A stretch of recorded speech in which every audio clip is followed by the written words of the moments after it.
Bien, bonjour. Donc, je vais commencer. Et comme il est la tradition, je commence par vous poser la question de savoir si vous avez des questions. Donc, et à nouveau, n'hésitez pas à les poser si elles viennent en cours de route. Donc, ça, c'est la première chose. L'autre chose, j'ai une liste mise à jour des références ici. Donc, vous êtes libre de vous servir. De toute façon, à la fin du cours, lorsque la liste sera complète, elle sera en ligne sur le site du collège. Mais j'imprimerai également des copies complètes. Donc ici, il manque encore les références des leçons de la semaine prochaine et de la semaine d'après. Alors, donc exceptionnellement, aujourd'hui, je serai l'orateur 2 fois, c'est-à-dire pendant la première heure et demie, et puis à 4 heures, ce sera à nouveau moi, jusqu'à 5h30. Alors, avant de commencer le sujet officiel de la leçon d'aujourd'hui, je voudrais terminer ce que j'avais commencé la semaine passée. Donc, j'avais commencé à développer la structure carolienne courbe et je voudrais revenir et compléter ce point. Donc, c'était 4 structures ou géométrie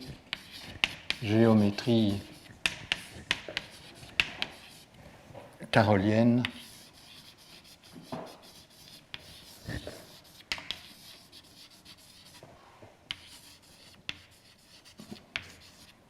Vous savez qu'en relativité générale, c'est la géométrie pseudo-riemannienne et tout est déterminé par la métrique d'espace-temps qui est de signature minkowskienne.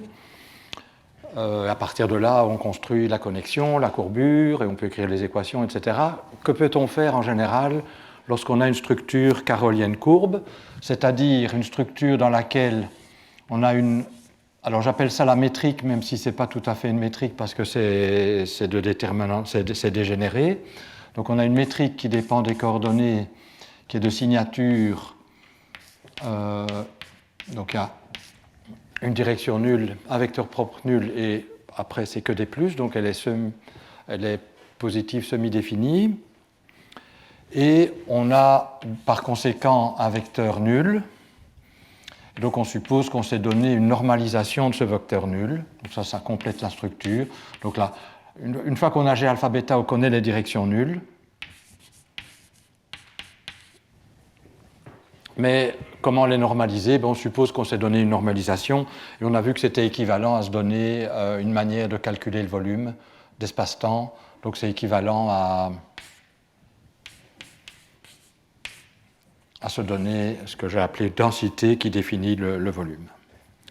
Alors ce que j'ai montré, c'est qu'à partir de cette structure, on peut certainement définir un tenseur qui va dépendre des dérivées premières de la métrique, donc ça c'est déjà et qui est un vrai tenseur, qui est en fait, je l'ai appelé la courbure extrinsèque,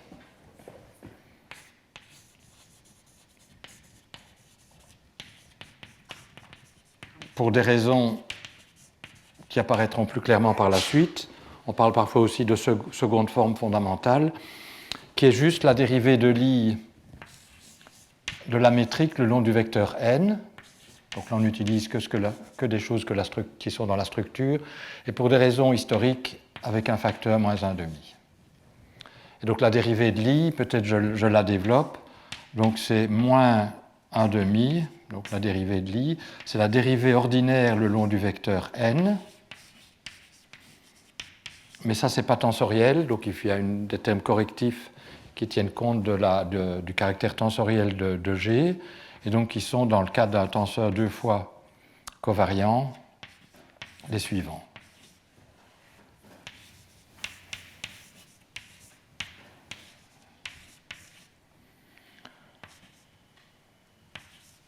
Et on peut vérifier que, alors que la dérivée ordinaire, ceci n'est pas un tenseur, ça ne se transforme pas bien sous les changements de coordonnées, lorsqu'on complète par ces termes, c'est bien un tenseur.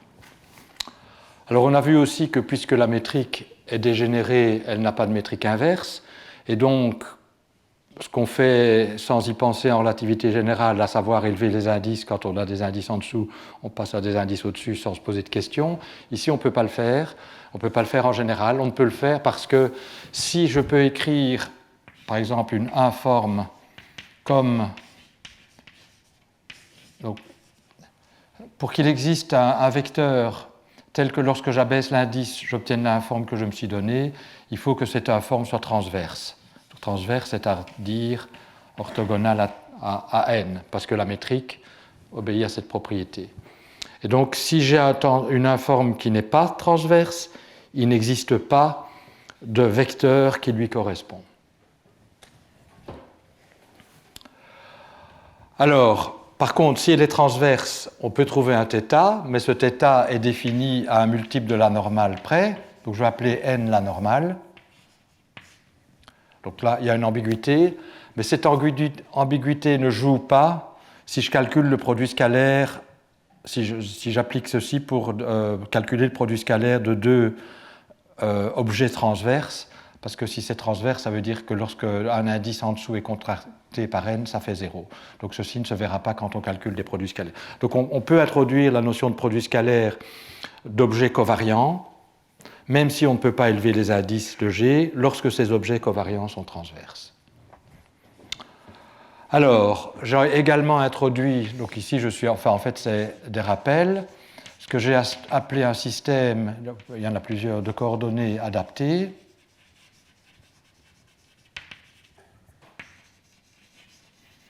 Et l'idée, c'est d'utiliser le fait que lorsqu'on se donne un champ de vecteurs qui est non nul, donc n ne s'annule nulle part, hein, donc sinon il y aura un problème, oméga serait dégénéré, on veut que oméga que le volume soit un vrai volume. Donc les systèmes de coordonnées adaptés, c'est quoi? Ça utilise le fait que tout vecteur non nul peut toujours s'écrire comme vecteur tangent à des lignes de coordonnées. Donc on va introduire une coordonnée qu'on va appeler x0, donc là il n'y a pas de c, hein, qui est tel que le vecteur n, c'est d sur dx0. Donc une autre manière de dire la même chose, c'est que les composantes de n alpha, c'est 1 la première, et puis c'est des 0. Je travaille à 4 dimensions, c'est pour ça qu'il y a... Ben oui, déjà là, c'était clair. Alors, dans ce système de coordonnées adaptées, la métrique, elle prend une forme simple. Ceci vous dit que la composante, dès qu'il y a un 0 parmi les composantes de G, c'est 0. Donc les composantes ici où il y a un 0, c'est au nul, et là j'ai une métrique que j'appelle GAB, qui est par hypothèse définie positive, donc de signature euclidienne. Alors le système de coordonnées, il y en a adapté, il y en a plusieurs, mais je ne vais pas étudier ici l'ambiguïté dans les systèmes de coordonnées adaptés. J'en aurai pas besoin directement, et si j'en ai besoin, je développerai à ce moment-là. Alors, j'avais énoncé un théorème la semaine passée, mais je ne l'avais pas démontré. Donc, quand en géométrie pseudo-riemannienne, on se donne la métrique, et on peut tirer à partir de la métrique une connexion qui est unique si on impose deux conditions, à savoir qu'elle soit sans torsion, c'est-à-dire symétrique, et deux, qu'elle préserve la métrique, c'est-à-dire qu'elle préserve les produits scalaires. Alors, on peut donc se poser la question, existe-t-il une connexion symétrique qui préserve la structure? Et la réponse est, et c'est une grande différence avec la structure, avec la géométrie pseudo-riemannienne, c'est que une connexion symétrique, donc, alors je vais écrire les choses, une connexion symétrique, donc je vais l'écrire directement en termes des symboles de Christoffel correctement. Donc symétrique, ça veut dire que elle est symétrique dans ses indices du dessous, donc c'est aussi équivalent à pas de torsion. C'est une des conditions qu'on impose en relativité générale, hein. Donc on regarde si on peut faire la même chose ici. Une connexion symétrique sans torsion, donc une connexion symétrique, qui préserve la structure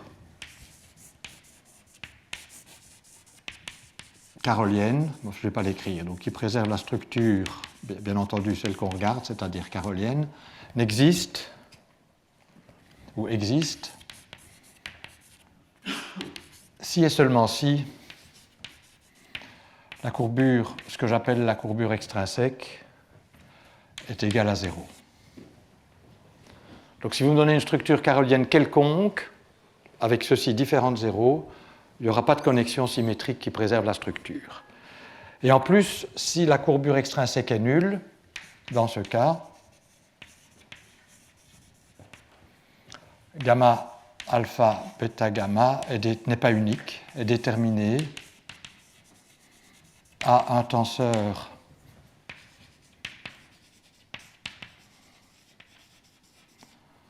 d'espace symétrique près. Donc on va lui donner un nom, peut-être SAB, qui est égal à SBA, donc, si c'est symétrique, près. Et donc j'avais énoncé le théorème la fois passée, je voudrais le démontrer maintenant.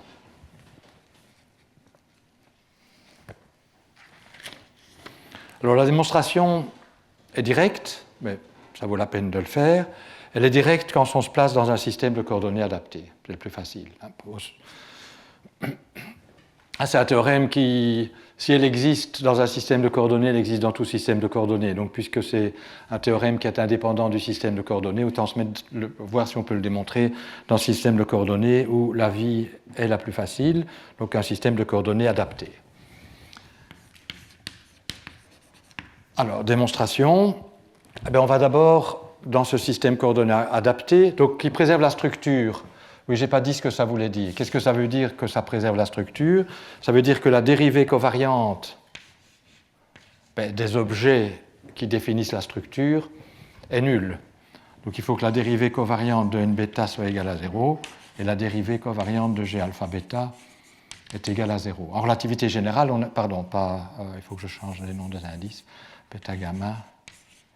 En relativité générale, on impose ça et ça détermine complètement gamma. Ici, on a aussi n, donc on se dit, bon, on va imposer ça. Et on va regarder si on peut trouver gamma et la réponse n'est pas toujours. Alors, il faut préserver la normale. Donc il faut que le transport parallèle de la normale dans n'importe quelle direction soit nul. Alors là, j'ai écrit d'abord, donc 0 doit être égal à ça. Donc déballons la dérivée covariante.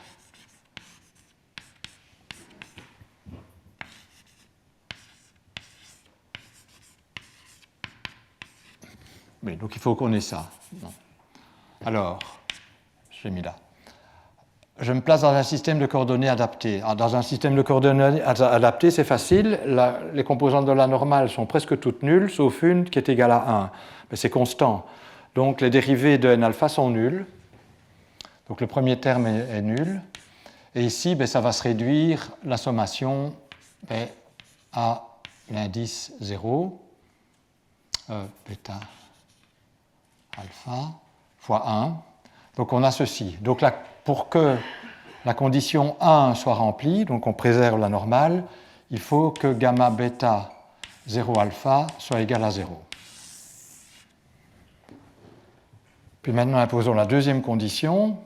On veut que les dérivées covariantes de la métrique, bon alors je vais changer les indices rho sigma, soient égales à 0. Alors là, on déballe. C'est quoi ça? C'est d'abord la dérivée ordinaire. Et puis, j'ai des termes qui contiennent la connexion. Donc, je vais avoir gamma alpha rho, mettons lambda, g lambda sigma, moins gamma alpha sigma lambda, g rho lambda. Alors, examinons ces conditions pour toutes les valeurs possibles des indices. Et je vais d'abord regarder rho égale à sigma égale à 0. Alors là, vous voyez qu'il n'y a pas grand-chose, parce que g rho sigma, c'est nul, donc ça fait 0.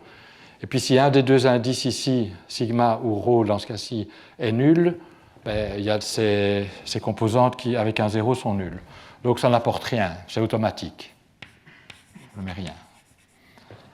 Alors maintenant, supposons que rho soit égal à 0, ou sigma égale à 0. Donc un des deux est égal à 0. Bon, j'aurais pu faire ça tout de suite, mais je décompose. Donc supposons que ce soit rho qui soit égal à 0. Ce terme-ci est de nouveau nul, parce que 0, n'importe quoi, c'est 0.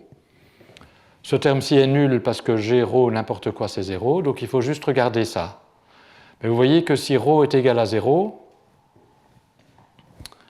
C'est ce terme, j'ai ceci, donc c'est égal à 0. Donc ça n'apporte rien de plus que ce qu'on savait déjà.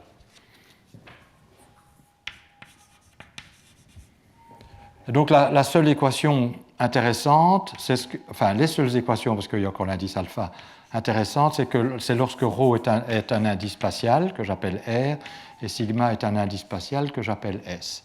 Donc dans ce cas-là, l'équation se réduit à d alpha GRS moins gamma R alpha G, alors c'est un S, mais on sait que seules les composantes spatiales de G sont non nulles, donc je mets tout de suite j'utilise tout de suite ces informations, donc c'est L c'est un indice latin, moins gamma L S alpha G R L doit être égal à 0. Alors vous voyez que, à nouveau, on va regarder d'abord alpha égale à 0. Alors si alpha est égal à 0, j'ai quoi comme équation? D0 de GRS.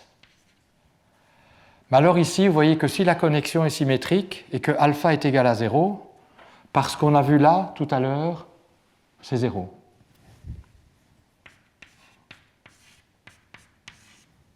C'est ça qu'on demande.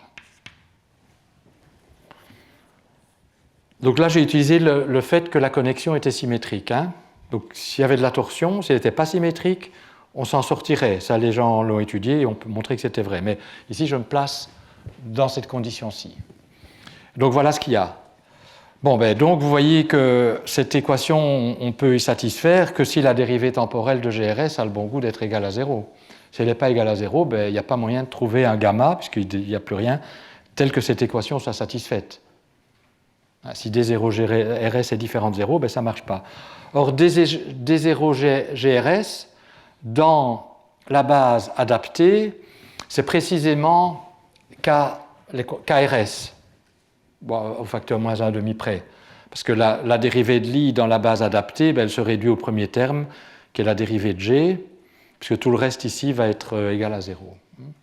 Donc dans des coordonnées adaptées, la dérivée de l'I, donc K alpha bêta, se réduit à cette partie-ci. Et vous voyez que la seule partie non triviale, c'est lorsque alpha et bêta sont des indices latins. On a un KB qui est en général non nul. Mais donc vous voyez que ceci, ça peut se réécrire comme ceci, c'est équivalent à K étant... Oui, j'avais montré ça. K alpha bêta, c'est un tenseur. On croit que c'est un tenseur qui a beaucoup de composantes, mais il y en a beaucoup qui sont nuls aussi parce qu'il satisfait à cette équation. La dérivée qu'on obtient en multipliant par n ceci, je crois que je l'avais fait, et on utilise le fait que la dérivée de l'I de n le long de n, c'est égal à 0. Donc K est un tenseur transverse, donc il n'y a que KAB en coordonnées adaptées, donc ceci c'est en fait équivalent à K alpha bêta est égal à 0. Donc vous voyez qu'une condition nécessaire pour qu'il existe une telle connexion est effectivement que ça soit égal à 0, et voyons si elle est suffisante, parce qu'on n'a pas encore examiné toutes les équations. Lorsque alpha est égal à A, qu'est-ce que me dit cette équation? Il faut que DA-GRS moins gamma RA L GLS moins gamma L SA GRL est égal à 0. Mais ça, c'est précisément l'équation qui définit la connexion de Levi-Civita à partir de la métrique spatiale. Donc en fait, qu'est-ce qu'elle me dit cette équation? Oui, gamma existe, est unique. Ce gamma purement spatial existe et est unique, et c'est précisément la connexion métrique construite à partir de la métrique spatiale, qui est non dégénérée. Donc là, on peut appliquer les théorèmes de géométrie euclidienne, de signature euclidienne, peu importe d'ailleurs, de géométrie qu'on connaît lorsque la métrique est non dégénérée. Donc gamma existe et est unique, donc celui-ci existe et est unique. Il est donné par une expression qui fait intervenir les dérivées des G. Et d'où vient l'ambiguïté? C'est qu'il y a certaines composantes de gamma qui n'apparaissent pas dans les équations. Lesquelles? On sait ce que ceci vaut. On a ça. Donc dès qu'il y a un 0 en dessous, on a les gamma, mais vous voyez que gamma, avec un 0 ici au-dessus, et des indices latins en dessous, n'apparaît pas, est complètement indéterminé.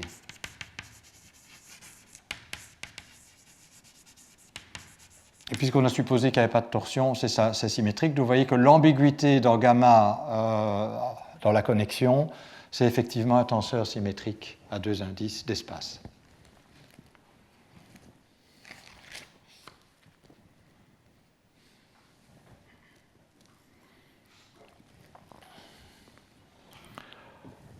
Voilà. Alors, on peut aller plus en avant, c'est-à-dire qu'on peut se poser la question. D'abord, le théorème est établi. Donc, il y a des questions d'abord sur le théorème et la démonstration. Donc, le théorème étant établi, quelques commentaires. Tout d'abord, vous voyez que même si la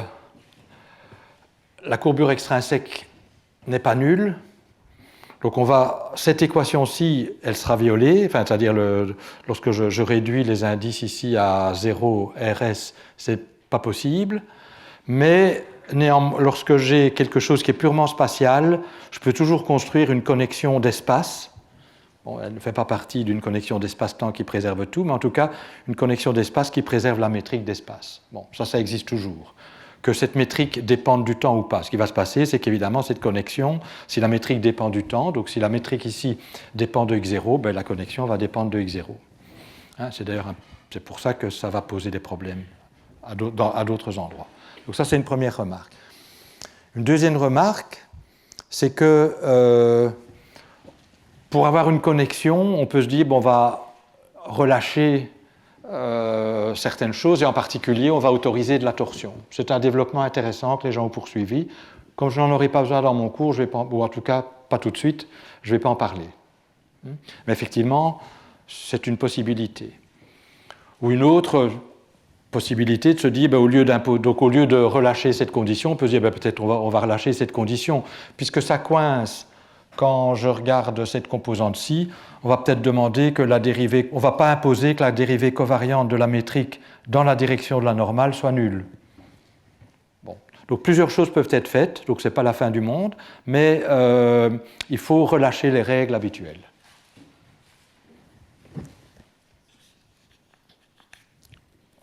Bon, je pense que j'aurai l'occasion de reparler de cela lorsqu'on va étudier des Lagrangiens et coupler la matière à la gravitation, mais pour le moment, je n'en dirai pas plus. Je voudrais, à partir de ce qu'on a vu, construire un Lagrangien qui conduit à des équations du second ordre. Donc je voudrais maintenant écrire des équations dynamiques pour la métrique. La théorie d'Einstein, c'est une théorie qui vous dit comment la métrique d'espace-temps évolue. Donc c'est des équations du second ordre pour la métrique d'espace-temps. Donc on voudrait voir s'il y a moyen de faire la même chose ici, c'est-à-dire construire des équations du second ordre pour G alpha bêta, pour la structure. Alors, donc ça va être gravitation cette fois. Donc on va essayer d'avoir des équations, c'est-à-dire introduire de la physique.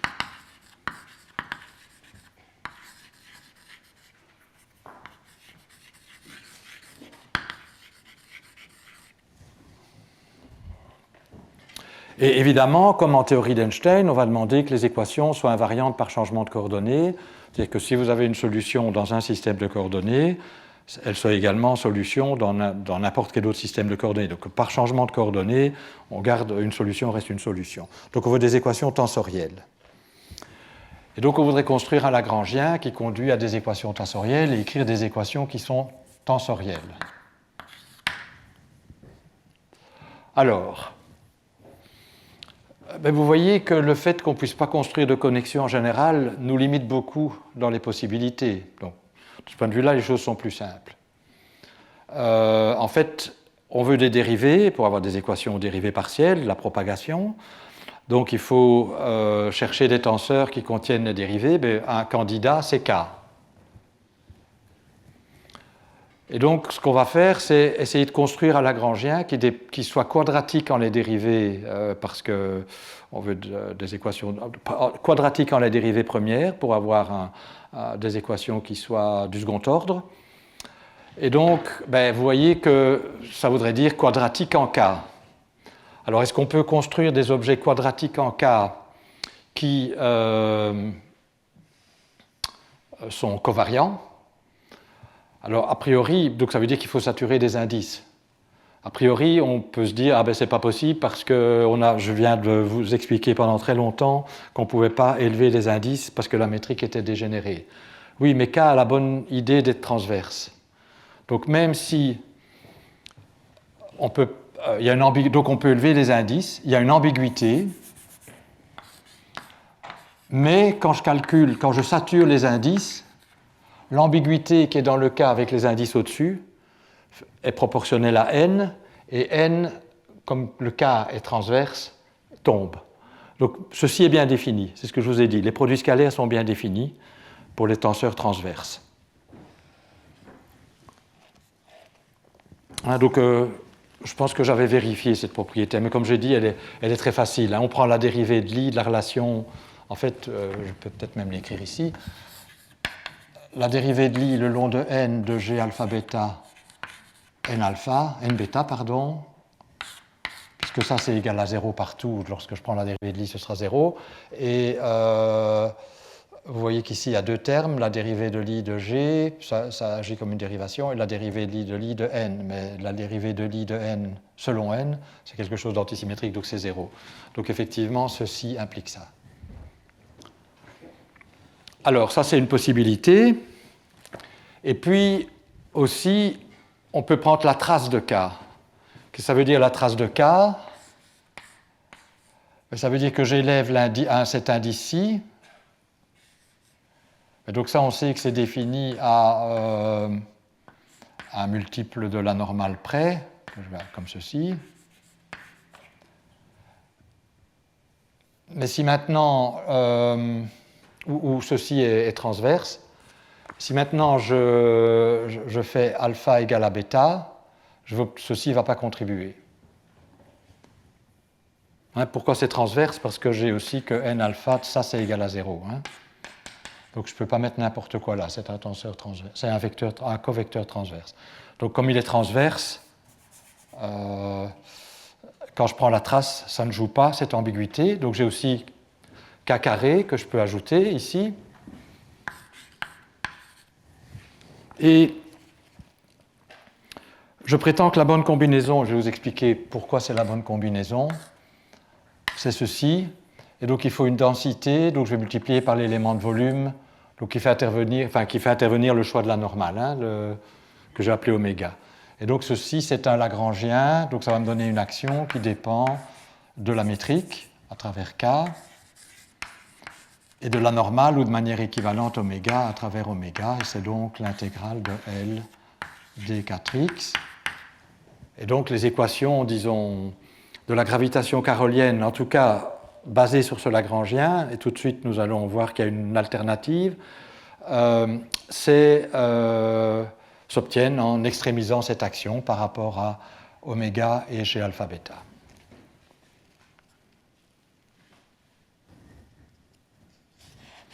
Et on obtiendra des équations du second ordre, puisque qu'alpha bêta dépend des dérivées premières, et ce sont les équations analogues des équations d'Einstein pour la gravitation carolienne.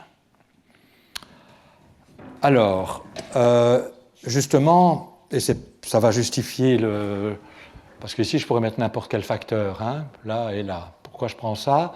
Mais en fait, parce que ce Lagrangien est tel que si je pars du Lagrangien d'Einstein, ou Einstein-Hilbert, et que je fais C tendant vers 0 d'une certaine manière, que je vais vous expliquer, on va obtenir ce Lagrangien-ci. Donc on peut voir ce Lagrangien-ci comme la limite carolienne du Lagrangien d'Einstein. Après tout, c'est ce qui nous intéresse. Alors, je vais d'abord dire quelques mots qui seront utiles pour la suite, et puis je vais explicitement le montrer. En fait,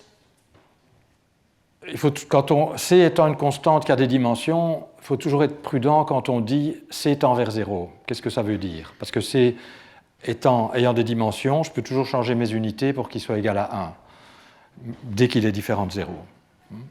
Donc c'est un peu...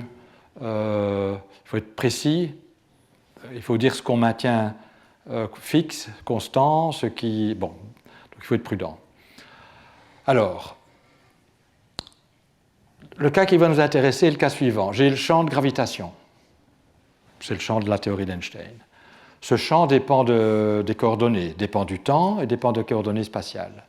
À partir de ce champ, je peux fabriquer un objet qui a les dimensions d'une vitesse, à savoir, bon, dès que j'ai une quantité f, un champ quelconque f, je peux calculer le rapport des zéros, je peux comparer les dérivées spatiales, on fait ça, par rapport aux dérivées temporelles. Peut-être je le fais dans l'autre sens. Oui. Ceci, c'est... est-ce que je préfère le faire dans l'autre sens? C'est juste que ça me perturbe. Donc je vais plutôt faire quelque chose qui a les dimensions d'une vitesse. Donc, quelque chose qui a les dimensions d'une vitesse, c'est d0f sur d0k. Donc je compare les gradents spatiaux aux dérivées temporelles. Donc ça, c'est 1 sur c. Là, c'est 1 sur une distance. Donc ça a bien les dimensions d'une vitesse. Quel que soit f. Les dimensions de f peuvent être quelconques, ça disparaît. Donc ça, c'est une dimension d'une vitesse. Donc je vais me poser la question de savoir que deviennent les équations d'Einstein à la limite où ce rapport est beaucoup plus grand que c. Et où donc c, je peux, en première approximation, considérer que c'est égal à 0. Donc qu'est-ce que ça veut dire? Ça veut dire, de manière exprimée différemment, que deviennent les équations d'Einstein à la limite où les dérivées temporelles dominent les dérivées spatiales. Et donc, où, dans le Lagrangien, en première approximation, je ne regarde que les dérivées temporelles. Puisque si j'ai plusieurs termes qui ont la même structure, l'un fabriqué avec des dérivées temporelles, l'autre avec la même structure, mais où les dérivées temporelles sont remplacées par des dérivées spatiales, je vais supposer que celui qui contient les dérivées temporelles est le terme dominant, et en première approximation, c'est lui que je considère. Donc je vais regarder ce développement. Et je prétends que si vous partez du Lagrangien d'Einstein-Hilbert et que vous faites ce que je vous ai dit de faire maintenant, vous allez obtenir ce Lagrangien-ci. Et donc on peut réellement voir ça comme le point de départ, imaginons un développement en puissance de c, comme le premier terme dans un développement en puissance de c, qui a un sens, parce que là je vous ai dit, on compare des vitesses avec des vitesses, et on suppose que quelque chose qui a les dimensions d'une vitesse est beaucoup plus grand que c.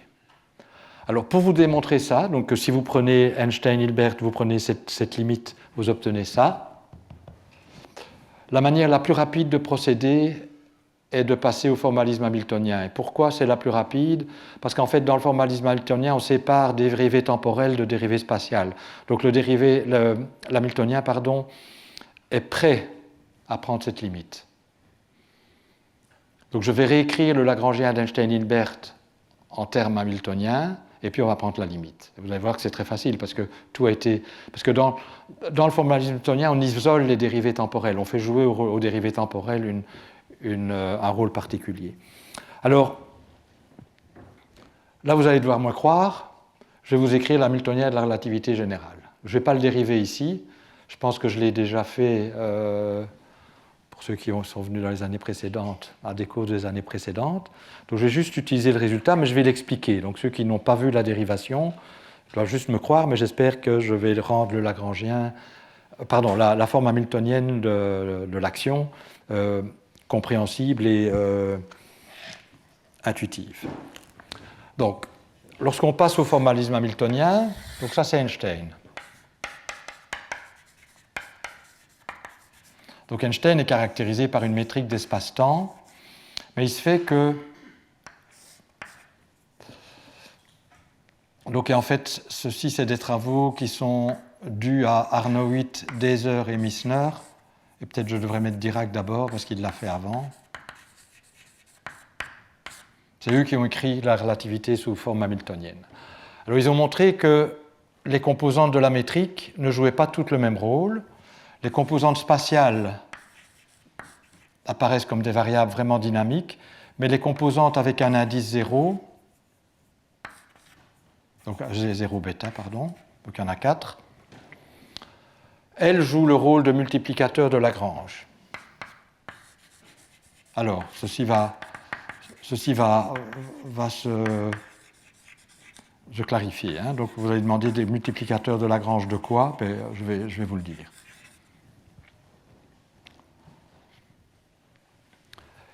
Et alors que l'espace des phases, ils l'ont montré aussi, est construit en introduisant des moments conjugués à GAB. Donc, quand on a les Q, il faut aussi des P pour avoir l'espace des phases. Et les moments conjugués au GAB, je vais les appeler, comme eux l'ont fait, pi AB. Donc, l'espace des phases, c'est pi AB, GAB, qui sont des champs qui dépendent de X à tout instant T. Et puis, il y a les multiplicateurs de Lagrange. Et donc, l'action sous forme hamiltonienne d'Einstein va contenir la métrique spatiale, bien sûr, mais aussi son moment conjugué, on travaille en hamiltonien. Et à côté de ça, va dépendre des G0 bêta. Et ils ont montré que ces 4 fonctions, il était pratique de les paramétriser légèrement différemment, donc G00, G0b, d'écrire en termes de 4 autres fonctions qu'ils ont appelées le laps, la fonction de laps, et le vecteur de déplacement, le vecteur de shift. Donc il y en a 4 ici, et il y en a 4 là aussi. Donc c'est juste un changement de variable. Donc, en d'autres termes, la métrique se décompose en une partie spatiale et une partie avec un indice temporel, et c'est uniquement la partie spatiale qui a des moments conjugués. Et donc, l'action hamiltonienne, ont-ils montré,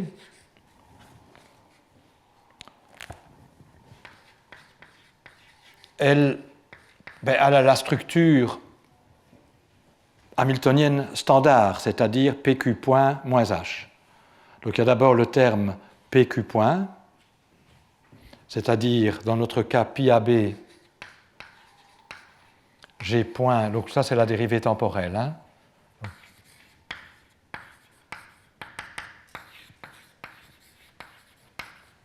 GAB. Et puis il y a H, et ils ont montré que H était en fait une combinaison faisant intervenir linéairement ces fonctions-là. C'est pour ça que c'est utile de faire la redéfinition, parce qu'alors n et nk apparaissent linéairement dans le Lagrangien, et les coefficients sont des fonctions de l'espace des phases, c'est-à-dire dépendent de pi AB et de GAB. Donc je vais écrire ça comme ça.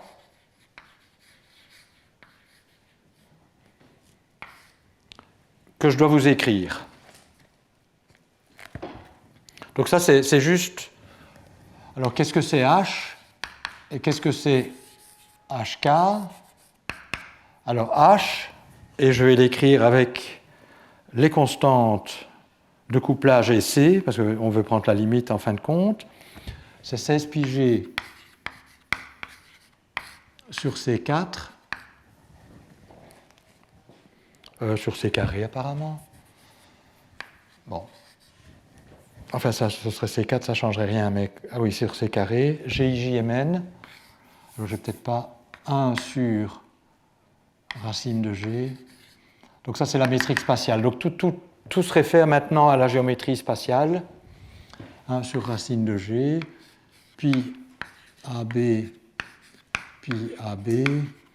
moins 1 demi, pi carré. Alors, pi AB, on sature les indices à l'aide de la métrique spatiale, donc ça c'est clair. Pi, c'est la trace de pi, c'est pi AA, ce n'est pas le nombre pi. Hein. Voilà, et puis ils ont montré que le terme suivant, c'était moins C4 sur 16 pi G fois la courbure spatiale. Donc ça, c'est la courbure d'espace, donc construite à l'aide des GAB. Donc ça, c'est ce qu'ils ont montré. Et j'ai laissé un petit espace là pour, en fait, réécrire. Parce qu'en fait, il y a des gens qui se sont amusés à calculer l'hamiltonien dans le cas où la métrique d'espace-temps était de signature euclidienne. C'est intéressant parfois de regarder la gravitation euclidienne. Et ils ont montré qu'en fait, on avait le même hamiltonien, etc., sauf que le signe ici relatif changeait. Et donc, bon, juste pour m'amuser, je vais mettre un epsilon ici, où epsilon est égal à moins 1 lorsque la signature est minkowskienne, et est égal à plus 1 quand la signature est euclidienne. Donc c'est juste un indicateur de la signature que je mets là. C'est intéressant de savoir que c'est là que la signature de l'espace-temps apparaît, parce que pendant très longtemps, les gens ont cru que c'était peut-être ici, qu'il y avait un plus là. Bon, non, le plus n'est pas là, il est là. Donc ça, c'est un peu pour des raisons historiques. Et puis HK, c'est moins 2 fois pi k m par m, où ceci est la dérivée covariante d'espace. Donc tout est réécrit, on décompose dans l'espace et le temps, et tout est écrit en termes d'objet d'espace. Donc la dérivée covariante, c'est une dérivée covariante d'espace, et la dérivée covariante construite à l'aide de la métrique d'espace. Donc vous voyez apparaître, vous voyez que C, bon là il n'y en a pas, mais là il y en a un. Alors, n, c'est des multiplicateurs de Lagrange, à savoir, quand vous variez l'action par rapport à n, vous obtenez que h est égal à 0, et par rapport à nk, vous obtenez que hk est égal à 0. C'est ce qu'on appelle les contraintes de la relativité générale. Donc le fait que la relativité générale soit une théorie invariante pour les changements de coordonnées, donc il y a une sorte d'invariance de jauge, ça implique nécessairement la présence de contraintes, et les voici. Bien, donc ceci est une réécriture de l'action d'Einstein sous forme hamiltonienne. Toute action peut s'écrire sous forme hamiltonienne. C'est un peu plus compliqué pour Einstein parce que justement il y a cette invariance de jauge et ça se traduit par la présence de contraintes.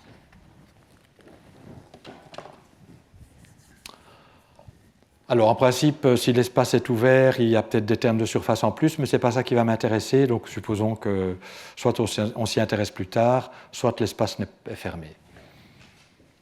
Bien, alors, voyez que si j'ai envie de prendre la limite c tendant vers 0, là, il n'y a pas de problème, mais ici, ça coince. Mais c'est multiplié par n, qui est une variable indépendante. Donc je peux redéfinir n de manière à absorber ce facteur-là. Donc je vais réécrire le terme nh comme n, disons, rescaled, r, renormalisé, fois h renormalisé, où ce facteur-ci, je le mets dans n, et je prends la limite c tendant vers 0 en gardant ce n-là constant. Le n renormalisé constant. Donc ça veut dire que le n ancien n'est pas constant. Il tend vers 0 ou l'infini, il faut voir où se mettre les c. Bon. D'accord? Donc je vais prendre cette limite. Alors dans ce cas-là, c'est clairement quelque chose que je peux faire quand c est différent de 0, mais puis après on prend la limite, et comme il n'y a rien qui se passe quand on prend la limite, on va regarder la théorie qui en résulte. Vous voyez que dans ce cas-là, h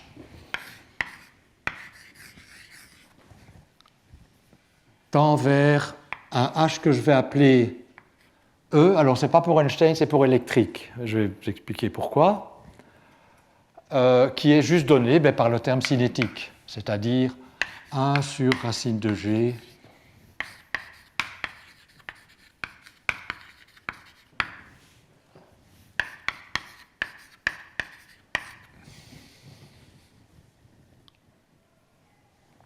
ce terme-ci disparaissant. Hein, si j'absorbe ça, en fait, j'ai encore un C6 en fait, qui va apparaître, et donc ça tend vers 0, et le HK reste HK.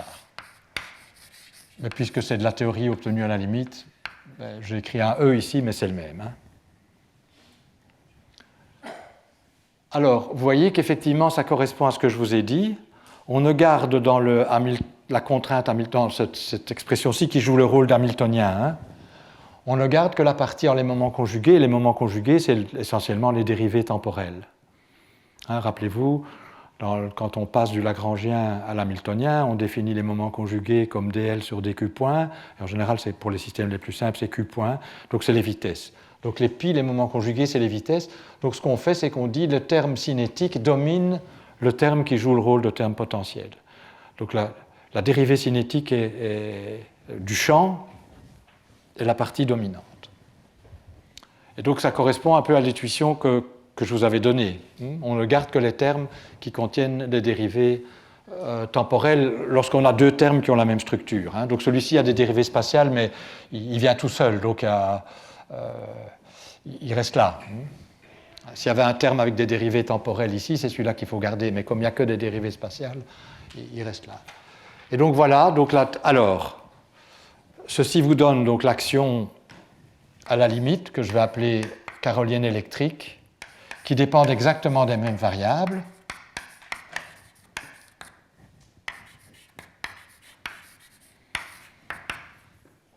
Mais donc qui va avoir simplement, on a dx0, d3x,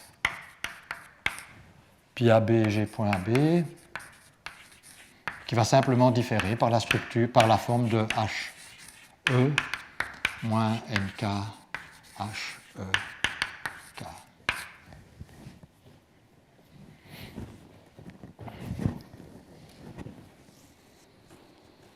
Alors, quel est le lien entre ce que j'ai écrit ici et ce que j'ai écrit là? En fait, si vous écrivez la forme hamiltonienne de cette équation, de ce Lagrangien-là, vous obtenez ceci. Ou une autre manière de faire, si vous éliminez les moments conjugués à partir de leurs équations du mouvement, donc vous allez, si vous variez par rapport à pi AB, vous allez avoir g.AB égale quelque chose qui contient pi AB. Hein, vous éliminez, vous substituez dans l'action et vous retombez sur cette action-ci. Donc ça, c'est réellement la forme covariante de cette action carolienne sous forme hamiltonienne. Et pour des raisons que je vais expliquer tout de suite, on l'appelle la limite électrique,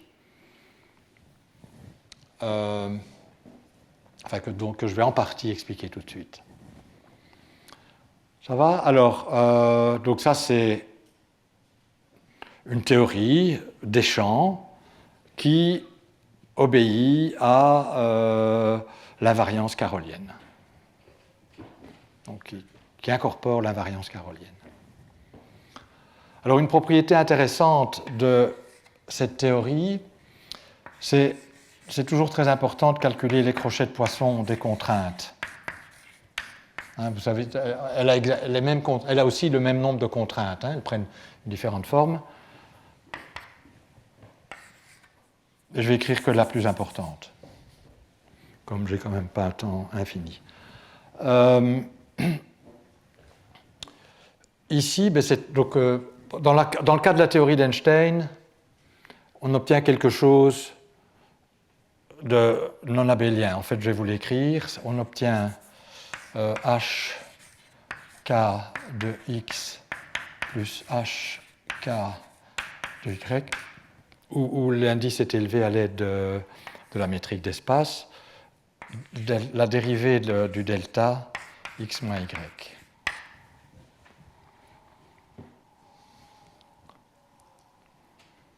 Mais il se fait que il y a probablement un moins epsilon ici, je ne vais pas l'écrire. Donc il y a quelque chose qui dépend de la signature qui apparaît là, ce qui est une autre manière de comprendre la limite. Vous voyez que faire C tendant vers 0, c'est la même chose que faire G tendant vers l'infini, où epsilon égale à 0. Donc c'est quelque chose qui est à mi-chemin entre euclidien et minkowskien, si vous voulez, ce qui correspond bien à la structure carolienne. Hein. Entre moins 1 et plus 1, il y a 0. Mais enfin, donc ça c'est Einstein. Et ces relations de ce crochet de Poisson ont un sens profond sur lequel je reviendrai la semaine prochaine. Et donc, je calcule le crochet de Poisson en me rappelant que pi est conjugué de g. Hein, donc, c'est de là que Q et P, le crochet de Poisson de Q et P, c'est 1. Si vous calculez le même crochet de Poisson en théorie de Carroll, là, c'est encore plus simple. Parce que vous voyez qu'il n'y a que des pi. Enfin, que c'est local aussi en plus. Bon, il y a des g ici qui font descendre, mais comme c'est local, tout va être au même point. Et en fait, donc, ça va, le crochet de Poisson étant antisymétrique, ça fait 0. Donc les crochets de Poisson en théorie de Carroll des générateurs H sont beaucoup plus simples. Et on peut démontrer que c'est vraiment une conséquence de l'invariance carolienne. Comme je l'ai dit, je reviendrai là-dessus la semaine prochaine. Et en fait, c'est une garantie que les autres crochets de Poisson, donc de H avec HK ou de HK entre eux, bon, des HK entre eux, c'est clairement pas changé. Des H avec HK, on peut montrer que c'est les mêmes, ça ne change pas non plus à la limite, parce que H a une covariance bien définie. C'est une densité de poids 1, et donc HK génère les difféomorphismes d'espace, donc ça se transforme bien. Et donc c'est réellement ceci les relations qui distinguent la théorie einsteinienne de la théorie carolienne.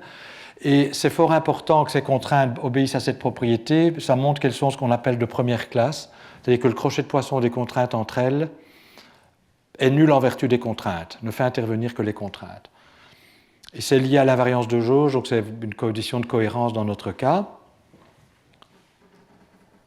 Mais ceci suggère la chose suivante. Il y a peut-être moyen de prendre une autre limite de la théorie dans laquelle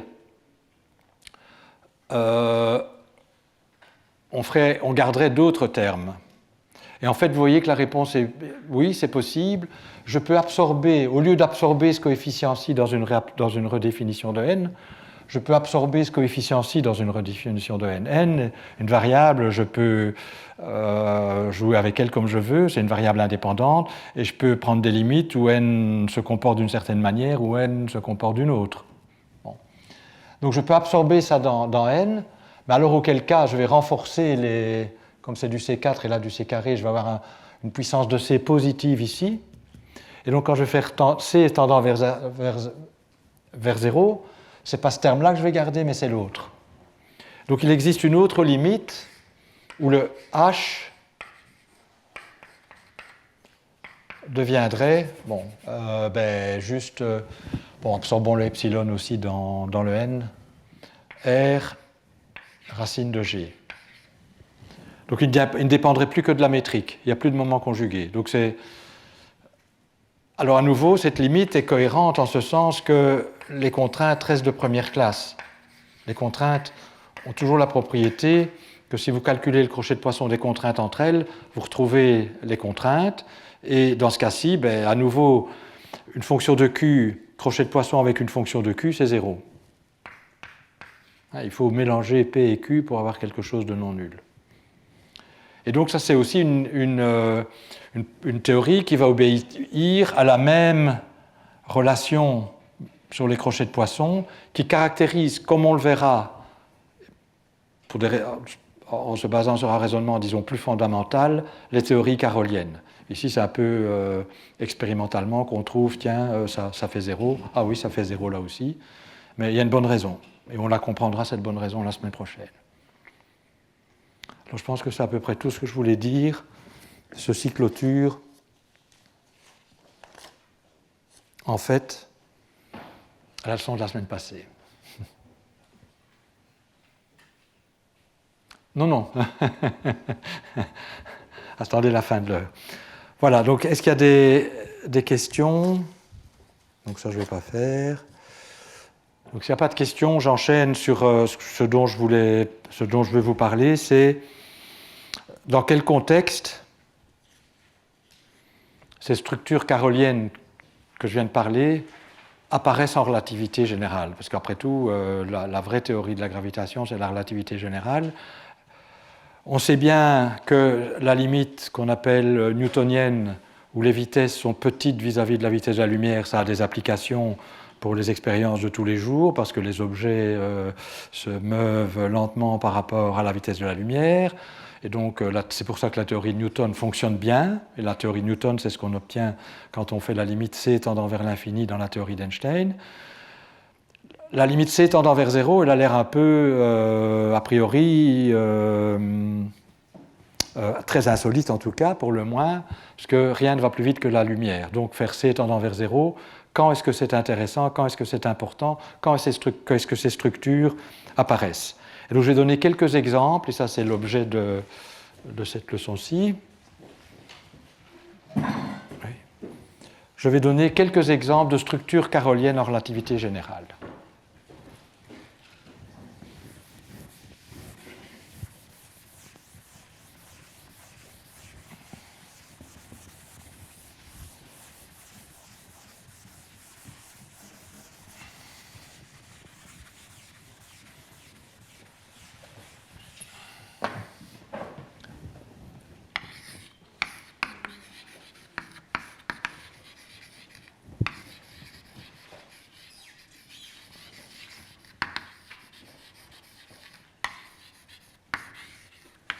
pour vous montrer que cette limite qui a l'air un peu ésotérique, en fait, elle est utile dans certains contextes.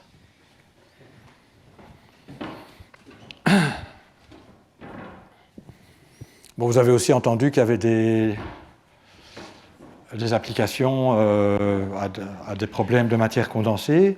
Donc ça, je ne vais pas en parler. Ici, c'est juste, je suis quelqu'un intéressé par la gravitation. Dans quelles conditions c'est intéressant d'étudier tout ceci? Alors, le premier exemple que je vais vous donner est un exemple qui est basé sur cette remarque-ci. Donc je vous ai dit, les équations d'Einstein, à la limite où les dérivées temporelles des champs, c'est-à-dire de la métrique, dominent les dérivées spatiales, se ramènent aux équations de la théorie carolienne. C'est comme si C tendait vers 0. C était très petit par rapport aux vitesses caractéristiques du problème.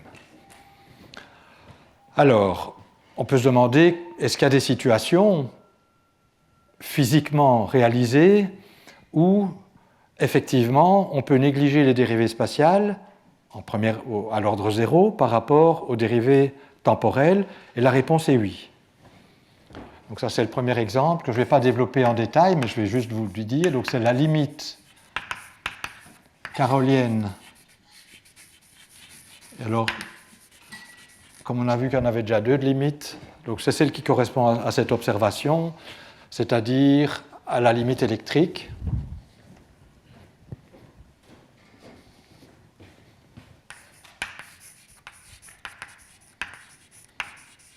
Et singularité, donc il faut que j'explique, de genre espace.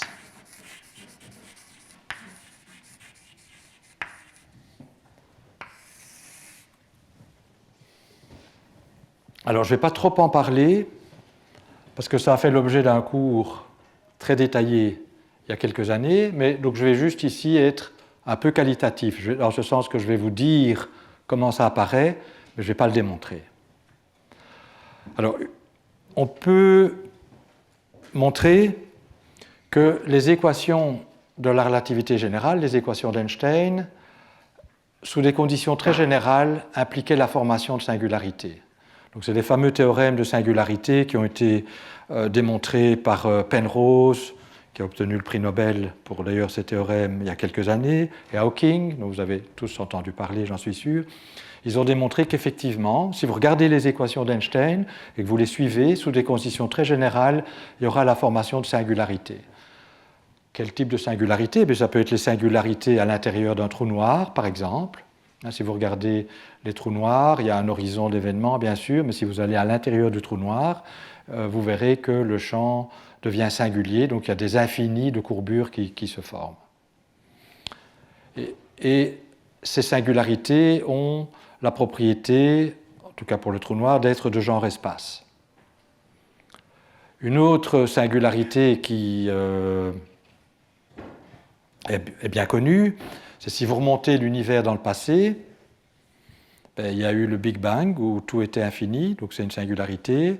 Et Penrose et Hawking se sont posé la question, est-ce que c'est inévitable ou pas évitable, c'est générique, pas générique? Et ils ont montré que c'était générique. Donc, sous des conditions très générales, donc cette singularité n'est pas un accident du fait qu'on a imposé beaucoup de conditions de symétrie pour se faciliter la vie, parce que sinon on ne peut pas résoudre les équations. Même dans une situation générique, les singularités existent. Et à nouveau, cette singularité est de genre espace. Alors, évidemment, la bonne interprétation de ces singularités, c'est que c'est des singularités qui apparaissent dans la théorie classique. Et avec des courbures qui deviennent énormes, et donc on s'attend à ce que les effets quantiques soient importants. Donc ces singularités, on n'y croit pas trop, parce qu'on se dit, avec la théorie quantique, on comprendra mieux, mais il n'existe pas de théorie quantique de la gravitation qui permette réellement d'adresser cette question à l'heure actuelle. Et on peut donc se poser, juste pour mieux comprendre la structure des singularités, même dans le cas classique, est-ce qu'on peut dire des choses sur la structure de ces singularités? Est-ce qu'on peut comprendre comment la géométrie évolue quand on s'approche de la singularité. Et c'est une question qui a été analysée par des cosmologistes russes. Tout d'abord, il y avait Kalatnikov et Lifshitz. Kalatnikov est fort connu pour ses travaux sur la superconductivité, mais il a aussi fait des travaux en cosmologie avec Lifshitz, qui était un cosmologiste. Ils ont été rejoints plus tard par Belinsky. Et donc, c'est des travaux c'est ce qu'on appelle les travaux de Belinsky, B, Kalatnikov et Lifshitz, BKL. Et ils ont montré qu'au voisinage de ces singularités, précisément, on se trouvait dans cette situation-ci. C'est-à-dire que c'est une explosion violente et les choses se développent dans le temps beaucoup plus vite qu'elles ne varient dans l'espace. Il existe donc des situations, des solutions des équations d'Einstein qui peuvent être approchées par les solutions des équations de Carroll. Alors tout l'intérêt, évidemment, c'est d'essayer d'aller au-delà. Donc on a la solution à l'ordre zéro, est-ce qu'on peut introduire faire des développements? C'est très compliqué, mais en tout cas, il y a un fait qui existe. À l'ordre zéro, prendre une solution des équations de Carroll, c'est bon quand on est près de la singularité. Alors les choses sont, comme toujours en relativité générale, un peu plus compliquées que ça. Je simplifie très fort, mais l'idée, c'est quand même essentiellement cela. En fait, on peut démontrer que c'est une bonne approximation pour un intervalle de temps fini. On peut se poser la question, est-ce que quand on monte vers la singularité, c'est une bonne approximation? Pour la gravitation pure, pas, mais si on met de la matière, ça l'est.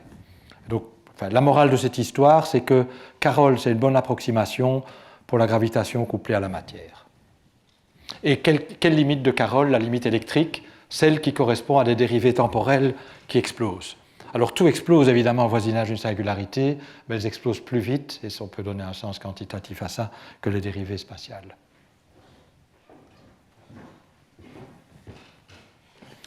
Bien, donc ça c'est la première application. Donc comme je vous ai dit, je suis assez court ici, simplement parce que j'en ai déjà parlé, et puis il faut bien faire des choix. Est-ce qu'il y a des questions là-dessus? Donc c'est vraiment toute une machinerie qui a été développée et qui a de belles qui en plus fait apparaître des symétries auxquelles on ne s'attend pas. Donc c'est assez riche comme sujet, mais c'est un autre cours. Alors un autre endroit où les structures caroliennes apparaissent, et c'est sans doute cela qui a suscité l'énorme intérêt récent pour ces structures, oui, parce que les travaux de BKL, ça date, hein. Bon, ça a été remis au goût du jour parce qu'on a trouvé des structures de symétrie supplémentaires, mais BKL, c'est réellement les années du siècle dernier, 70, je dirais.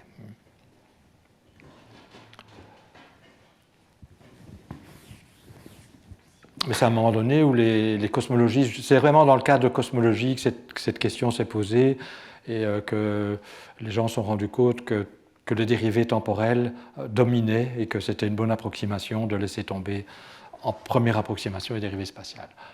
Bon. L'autre endroit dont je vais parler où ces structures caroliennes apparaissent, et c'est ça qui a suscité beaucoup d'intérêt, c'est associé à des hypersurfaces nulles dans Einstein, donc dans des solutions des équations d'Einstein, dans des métriques, disons, pseudo-riemanniennes. On peut construire ce qu'on appelle des hypersurfaces nulles, je vais préciser ça tout de suite, et on peut montrer que naturellement, une partie de la structure carolienne, ou quelque chose qui est très étroitement lié à la structure carolienne, je vais être précis, c'est le but de la leçon d'aujourd'hui, peut être construite. Et en particulier à l'infini, dans le cas des espaces asymptotiquement plats, il y a naturellement une structure carolienne conforme qui apparaît.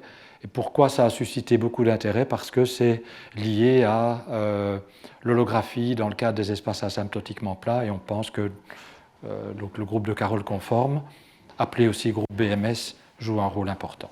Donc ça, c'est ce que je voudrais vous expliquer.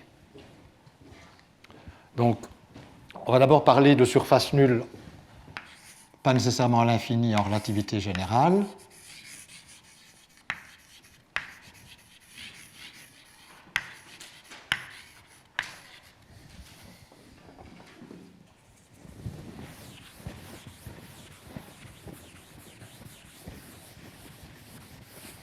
Et puis on va passer à l'infini, qui est l'infini de genre-lumière.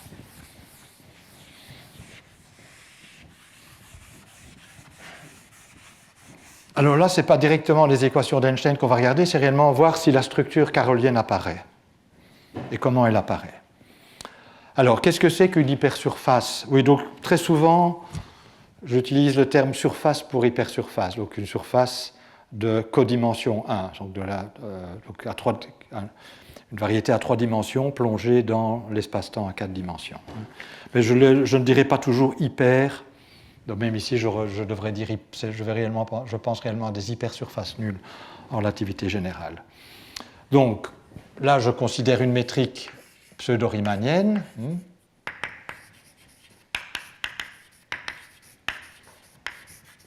Donc l'espace-temps tel qu'on le connaît.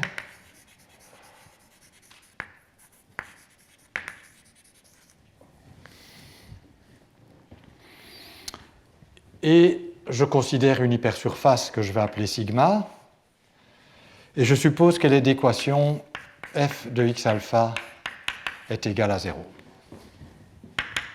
Donc c'est une hypersurface. Donc ça c'est l'espace-temps, et ça c'est mon hypersurface sigma. Alors je dirais que cette hypersurface est une hypersurface nulle,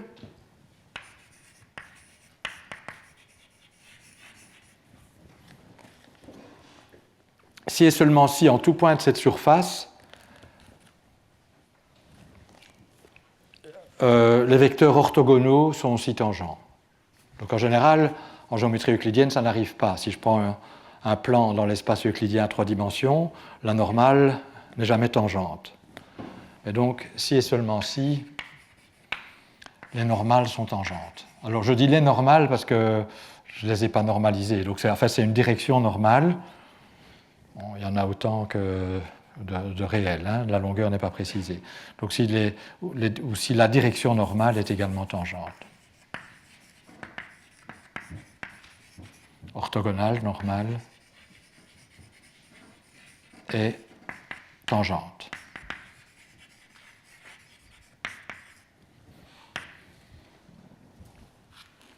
Donc un exemple, mais on va préciser en général. Si vous prenez en un point de Minkowski le cône de lumière, vous pouvez démontrer que les rayons de lumière qui viennent de l'origine sont à la fois normaux et tangents. Donc c'est un exemple. Alors qu'est-ce que ça veut dire en termes d'équation? D'abord, on va regarder ce qui détermine les vecteurs tangents. Donc on dira qu'un vecteur E mu, donc on ne sait pas qu'on dira, avec un vecteur E mu est tangent,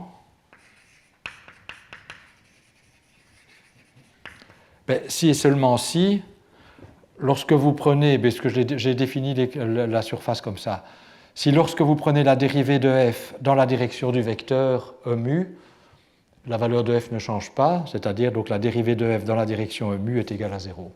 En tout cas sur sigma. Et toutes mes équations sont écrites sur sigma. Si et seulement si, E mu d mu f est égal à 0. Donc ça, c'est ce qui me définit les vecteurs tangents, toujours.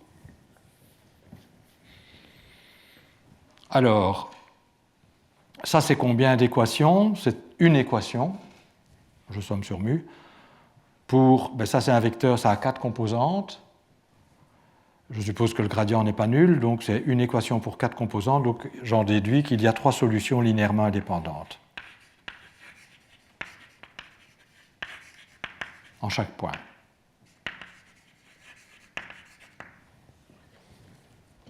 Que je peux appeler, par exemple, je fais un choix, E mu I égale 1, 2, 3. Donc je mets l'indice entre parenthèses, ça c'est le numéro du vecteur. Mu, c'est la composante dans mon système de coordonnées. Alors, on va dire maintenant qu'un vecteur est orthogonal. N mu est orthogonal. Si et seulement si, son produit scalaire avec les vecteurs tangents est égal à 0. pour tout vecteur tangent. Donc si et seulement si, n mu e nu i. Là, ça fait intervenir la métrique, évidemment. On peut parler d'orthogonalité. On peut parler de vecteur tangent sans avoir besoin de métrique, mais pour parler de produit scalaire, il faut une métrique égale à 0.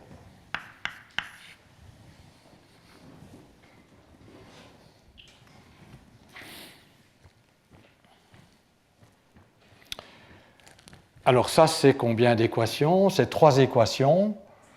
Donc, on obtient bien une direction orthogonale. Donc, c'est 3 équations linéairement indépendantes parce que les E sont linéairement indépendants et que la métrique pseudo-riemannienne est non dégénérée. Donc ça, j'ai bien 3 équations pour 4 composantes. Donc il y a une composante à un facteur près, donc une direction.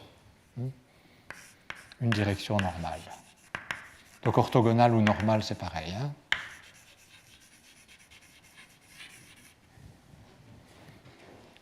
Alors, dans l'espace euclidien, on peut démontrer que le vecteur orthogonal est linéairement indépendant des vecteurs tangents. Mais ici, comme la métrique est de signature minkowskienne, ce n'est pas nécessairement le cas. En fait, je prétends 2 choses. Tout d'abord que n mu égale g mu nu d nu f est orthogonal.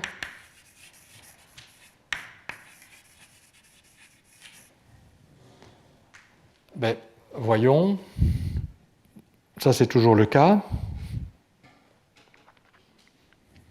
Alors ça, comment on le voit? Ben, on calcule.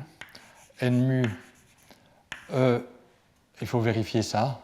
Nu I G mu nu, c'est égal par définition à G.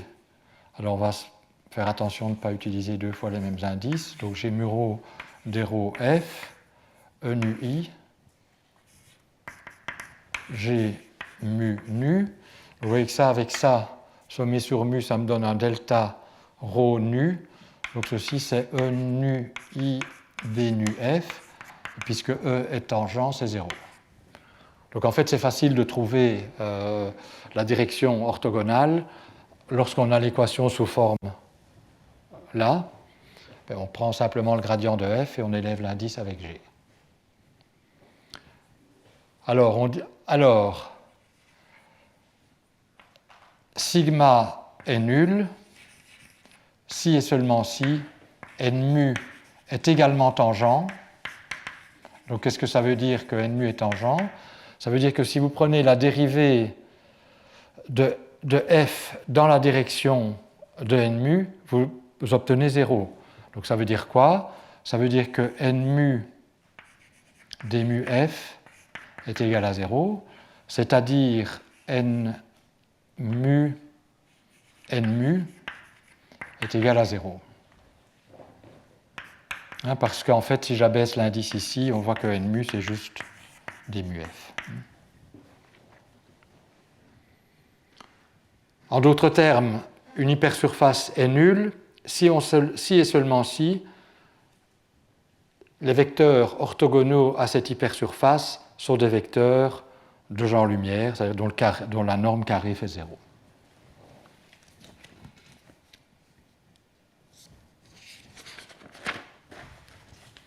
Alors, il est très facile que si vous avez une hypersurface nulle,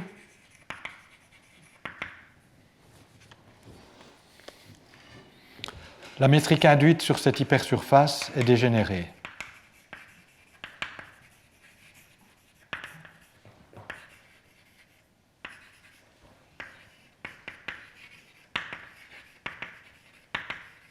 Dégénérée.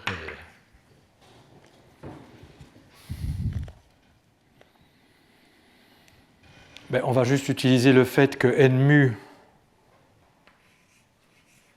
puisque n mu est tangent, il peut s'écrire comme une combinaison linéaire de vecteurs tangents de base pour certains coefficients que j'appelle ni.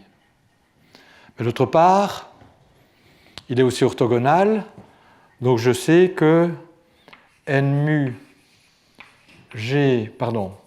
produit scalaire avec E nu I pour tout I, c'est égal à 0. Maintenant, je remplace n mu par sa valeur, donc c'est ni E mu I E nu oui, puisque j'ai utilisé I comme indice de sommation, mettons un J ici pour ne pas se mêler les pinceaux. Donc E nu J, G mu nu, c'est égal à 0. Or, ceci, le produit scalaire des vecteurs tangents de base, c'est juste la métrique induite. Donc, qu'on peut appeler G, I, J. Mais donc, vous voyez que la métrique induite possède une direction qui est précisément telle qu'elle est annihilée. Donc, il existe un vecteur tangent orthogonaux à tous les autres. Bon. C'est bien dire que la géométrique est dégénérée.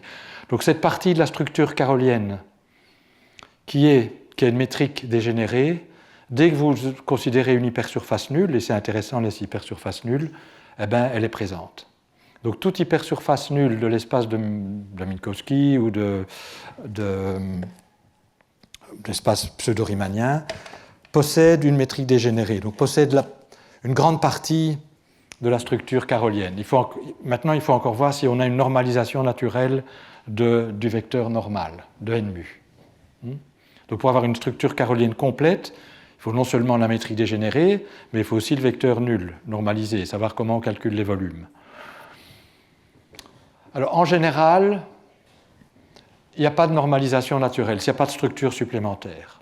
Donc il faut la mettre à la main. On peut faire des choix et compléter la structure en disant je vais décréter tel vecteur, vecteur 1 dans la direction nulle, et me baser là-dessus. Mais en général, même si on peut faire des choses, on peut montrer qu'il y a quand même des choses intéressantes, que les lignes intégrales, les courbes intégrales du vecteur n mu sont des géodésiques, donc on peut choisir un paramètre géodésique sur chacune, mais un paramètre affine, mais le paramètre affine ici et le paramètre affine là, en général, il n'y a pas de manière de les comparer, sauf s'il y a symétrie sphérique et où on peut utiliser la symétrie pour, une fois qu'on a normalisé ici, normaliser là-bas. Donc s'il y a des structures supplémentaires, on peut naturellement résoudre ce problème, mais en général, une hypersurface nulle quelconque n'aura qu'une partie de la structure carolienne. Bon. Néanmoins, sinon donc je vais sauter cette histoire de géodésie, je ne vais pas le démontrer ici, c'est un peu vu le temps. Néanmoins, on peut démontrer que l'infini de genre-lumière, et c'est ce que je vais faire maintenant, possède naturellement une structure carolienne, alors je dois être plus précis, une structure carolienne conforme. Mais on a à la fois G et on a à la fois N, mais les deux ne sont déterminés qu'à un facteur conforme près. Mais les deux sont là, à ce même facteur conforme près. Et ça, c'est ce que je voudrais démontrer maintenant et vous montrer comment ça marche. En d'autres termes, oui, donc aussi pour être réaliste, ça veut dire que la deuxième partie, donc ce dont je voulais aussi vous parler, qui est des déformations des algèbres cinématiques, probablement que ça va être réduit à une très simple expression. C'est un peu un sujet à part, donc ce n'est pas très grave. Parce que je vais clairement continuer à la deuxième heure, ce que je vais commencer maintenant, à savoir vous montrer que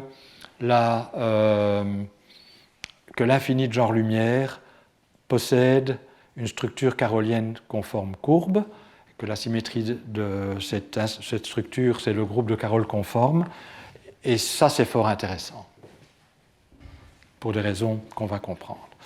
Donc, je fais de la place. Pendant que j'efface le tableau, si vous avez des questions, n'hésitez pas.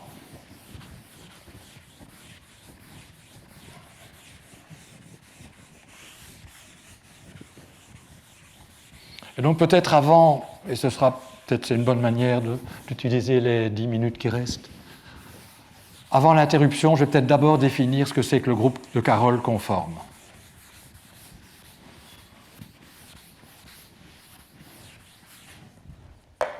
Et puis on va voir pourquoi c'est intéressant en termes de géométrie plus tard.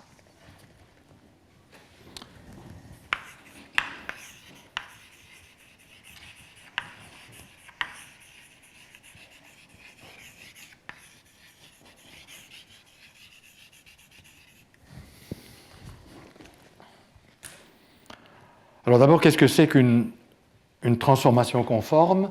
C'est une transformation où on multiplie la métrique. Donc maintenant, la métrique ici, c'est la métrique de Carroll. Donc c'est une métrique dégénérée, ce n'est pas une métrique pseudo-euclidienne. Donc j'ai alpha bêta, une transformation conforme, et on la multiplie par un certain facteur. Donc on considère une nouvelle métrique qui est, et je prends des conventions standards, oméga carré G alpha bêta. On appelle oméga le facteur conforme. Et on va supposer que le volume ou la normale, je vais l'écrire peut-être en termes de la normale, se transforme aussi. Alors là, je vais d'abord l'écrire et puis je vais faire des commentaires. Se transforme avec le même facteur conforme à une autre puissance, en fait moins 1, n alpha. Alors deux commentaires avant d'aller plus loin, même 3. On peut considérer des généralisations où la puissance ici est différente.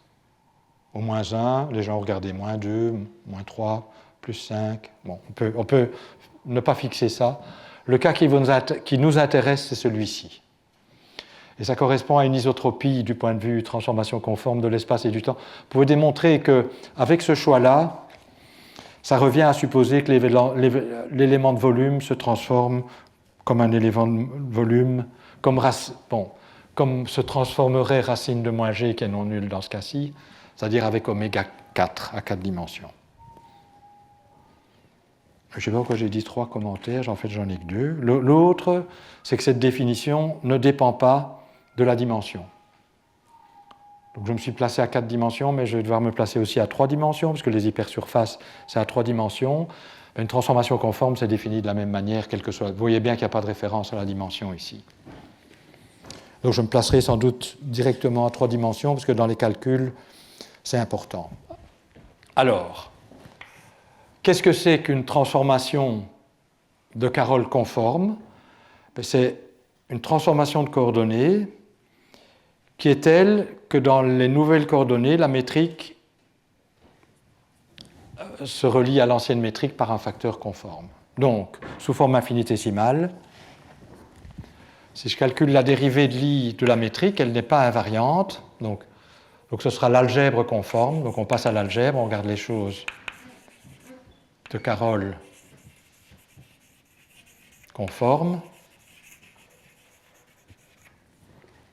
Eh bien, si vous calculez la dérivée de l'i de la métrique, vous n'obtenez pas 0, ça ce serait une vraie isométrie, vous obtenez la métrique à un facteur près. Donc vous allez obtenir la métrique, et je mets le facteur infinitésimal, puisqu'il y a un 2 ici, on regarde les choses infinitésimalement, ça fera 2 alpha, où j'appelle alpha je développe oméga en 1 plus alpha, et donc j'obtiendrai ça. Et pour la normale,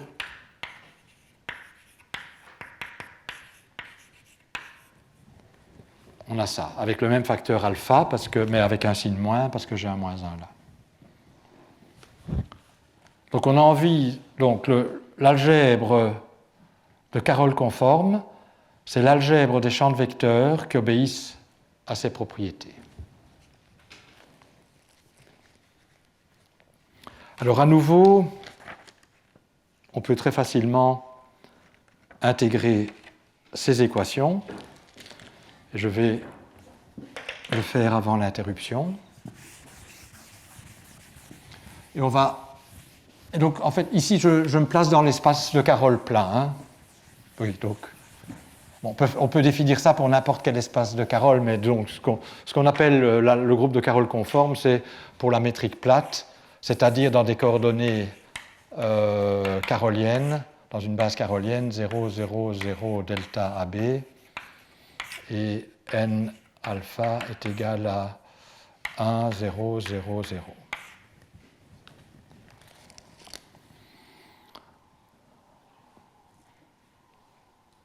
Alors, c'est facile à résoudre, mais résolvons quand même. Donc la dérivée de l'i de n alpha, je ne l'ai pas écrite, mais enfin, donc je l'avais écrite tout à l'heure. C'est xi rho n alpha virgule rho moins xi rho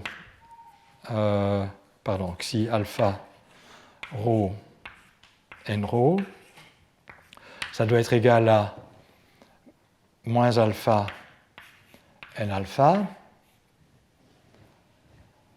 Alors vous voyez que n ne dépend pas des coordonnées, donc ça c'est nul. Et ici c'est la dérivée temporelle. Donc cette équation se ramène à moins xi alpha 0 est égal à moins alpha n alpha. Et donc pour alpha égal à 0, ben, ça ne vous dit rien. C'est moins alpha, en fait, ça vous dit quel est le lien entre alpha et ça. Et par contre, pour les dérivées spatiales, comme NA est égal à 0, pour la partie spatiale, vous obtenez que les dérivées par rapport à la coordonnée x0 des xia, c'est égal à 0.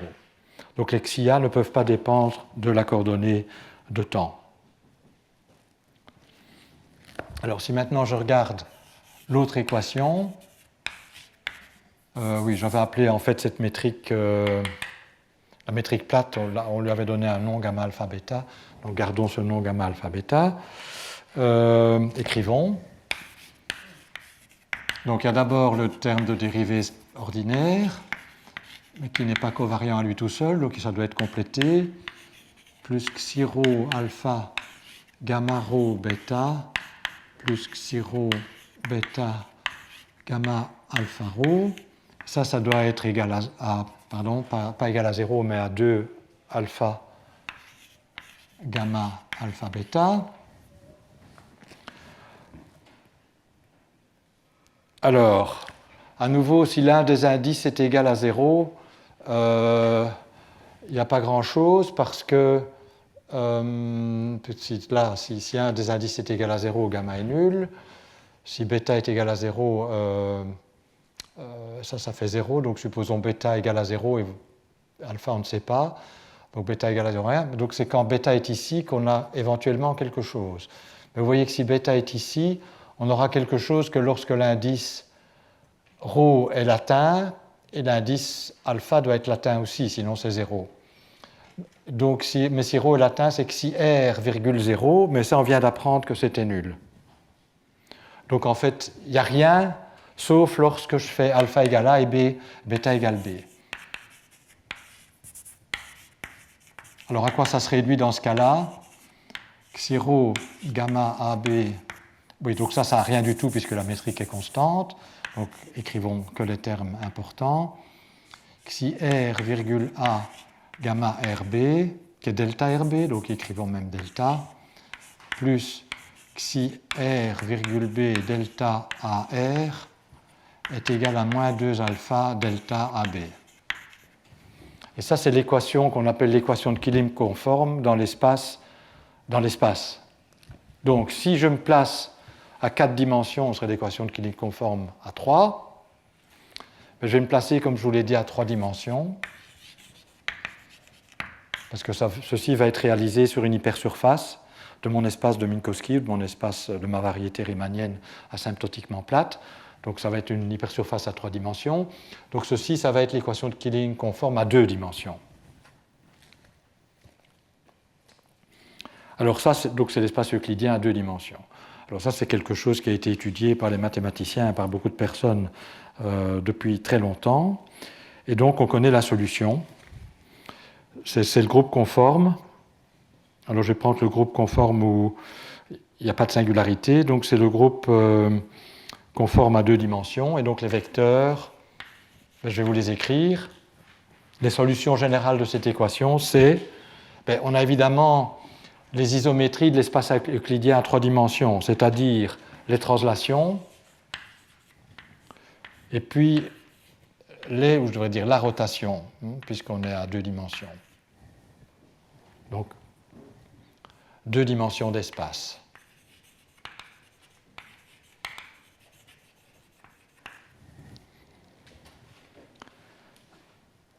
Mais alors, il y a des choses en plus. Il y a d'abord des dilatations. Vous pouvez voir que si xi a cette forme-là, vous allez obtenir un lambda et alpha va être lié au lambda. Et puis, il y a ce qu'on appelle ce qui correspond au boost en fait, conforme, Ka xb xb, donc la norme du vecteur, moins 2kb xb xa, où k est une constante quelconque. Donc ça c'est une constante, enfin c'est deux constantes, donc j'en ai deux. Ça c'est antisymétrique à deux indices, donc j'ai une constante, là j'en ai une, et là j'en ai trois. Donc c'est un groupe qui, pardon, 2, puisque c'est d'espace, fait 2 plus 1, 3, plus 1, 4, plus 2. Il y a 6 paramètres.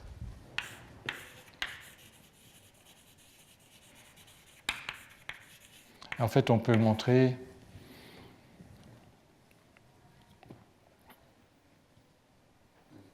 qu'il est isomorphe à SO3,1.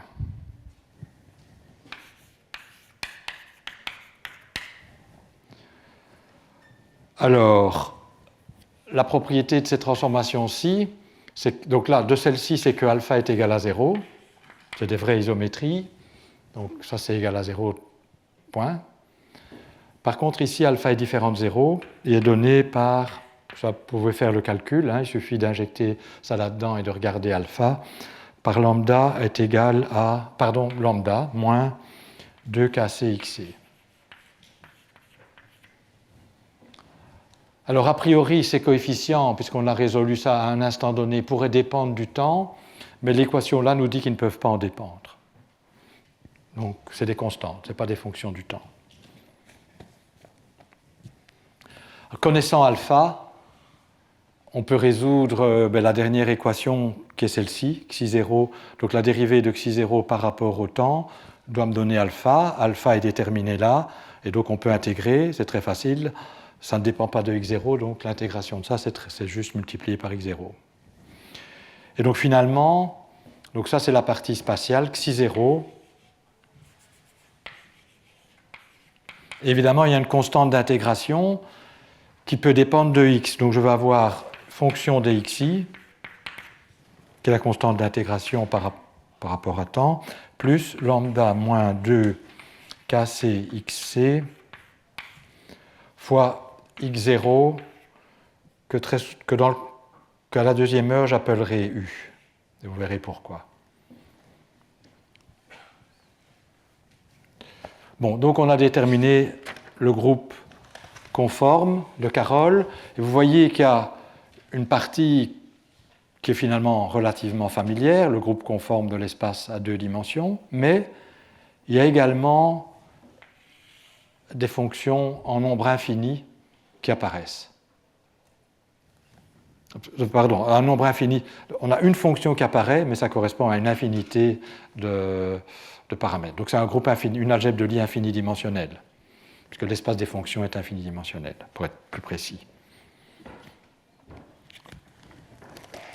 Alors, je l'ai fait dans le cas de la variété qui est le plan. Donc ceci, j'ai supposé que c'était le plan. Mais maintenant, il est clair que la notion de transformation conforme est invariante si je change la métrique par une transformation conforme. Hein, tout sera simplement rescalé par le oméga. Et donc, si au lieu du plan, je considère la sphère qui est aussi conforme, j'arriverai à la même conclusion. Et c'est réellement ce cas-là qui va nous intéresser pour l'infini de Jean-Lumière après l'interruption. Donc, pour des raisons encore mystérieuses, maintenant en ce sens qu'elles ne sont pas encore très motivées, j'ai défini le groupe conforme à 3 dimensions et je l'ai analysé. Vous allez voir que c'est exactement la structure qui apparaît quand on se place dans une variété riemannienne asymptotiquement plate. Voilà, donc là, la motivation viendra après l'interruption.